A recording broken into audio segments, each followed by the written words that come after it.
সেনাবাহিনী এবং জনতার মাঝে যে দূরত্ব তৈরি করা হয়েছে আমরা মনে করি এটি একটি ফ্যাসিবাদী ষড়যন্ত্র এবং এই ষড়যন্ত্রকে আমরা পরিহার করতে চাই এবং এই আমরা দূরত্বকে কমিয়ে আনতে চাই। মেজর জিয়া গণভোট করেছিলেন।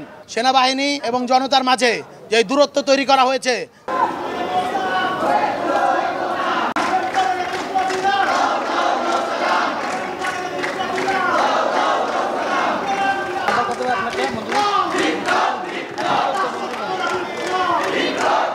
আমরা বাংলাদেশের জন্য যারা লড়েছে, বাংলাদেশের জন্য যারা জাতীয় নায়ক ছিলেন তাদেরকে দলীয়করণের বিপক্ষে। আমরা বিশ্বাস করি তারা সকলের, প্রত্যেকটি দলের, বাংলাদেশের প্রত্যেকটি মানুষের। সেই জায়গা থেকে বৈষম্য বিরোধী ছাত্র আন্দোলন, জুলাই বিপ্লবের প্ল্যাটফর্ম, আমরা তার পক্ষ থেকে শ্রদ্ধাঞ্জলি জানিয়ে আমরা যে নতুন রাজনীতির কথা বলছি, আমরা যে বলছি ফ্যাসিবাদী ব্যবস্থার বিলোপন, নতুন রাজনৈতিক বন্দোবস্ত, সেই নতুন রাজনৈতিক বন্দোবস্ত আমরা দেখতে পেয়েছি, আপনারা দেখতে পাচ্ছেন। আমরা বাংলাদেশের সকল রাষ্ট্রনায়ককে যারা বাংলাদেশের জন্য, বাংলাদেশের ইতিহাসের জন্য, বাংলাদেশের স্বাধীনতা, সার্বভৌমত্ব, আঞ্চলিক অখণ্ডতা এবং দিন শেষে গণতন্ত্রের জন্য লড়াই করেছেন, তাদেরকে আমরা শ্রদ্ধা জানাচ্ছি। সেই সাথে আরও একটা কথা আমরা বলতে চাই, আমাদের যে 7ই নভেম্বর সেটা যা শেখায় সেটা হলো গিয়া ছাত্র, জনতা, সেনাবাহিনী তাদের যে আসলের মূল যে লক্ষ্যটা সেটি আসলে এক, সেটি হলো বাংলাদেশের স্বাধীনতা, সার্বভৌমত্ব রক্ষা করা, আমাদের দেশের যে জনগণ তাদের নিরাপত্তা নিশ্চিত করা। আমরা দেখতে পেয়েছি জুলাই পরবর্তী সময়ে বিভিন্ন কুচক্রী মহল সেনাবাহিনীকে এবং বাংলাদেশের জনতাকে মুখোমুখি দাঁড় করাতে চেয়েছে।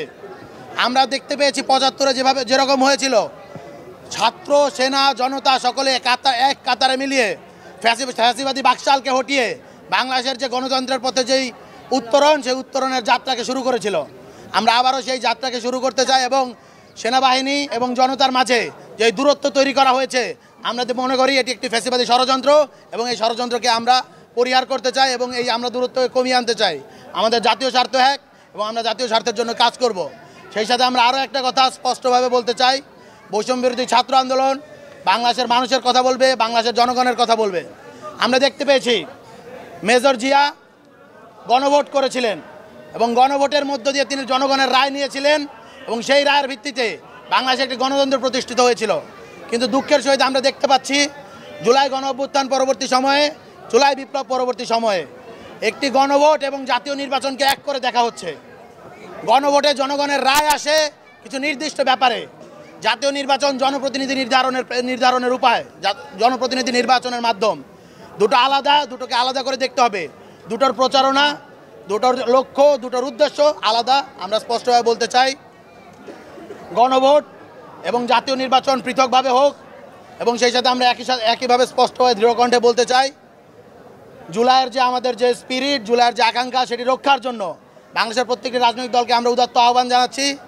ঐকমত্য কমিশনের আপনারা সুপারিশগুলো দেখতে পেয়েছেন, আমরা অনেকটাই আসলে ঐকমত্য কমিশনের অনেকগুলো সুপারিশেই হতাশ। আর সেখানের ভিতরে অধিকাংশ স্টেক হোল্ডাররাই ছিল না, আপনারা দেখতে পেয়েছেন সেখানে ছাত্র জনতার স্টেক ছিল না, সেখানে শহীদ পরিবাররা কথা বলতে পারেনি, সেখানে আহতদের কথা শোনা হয়নি।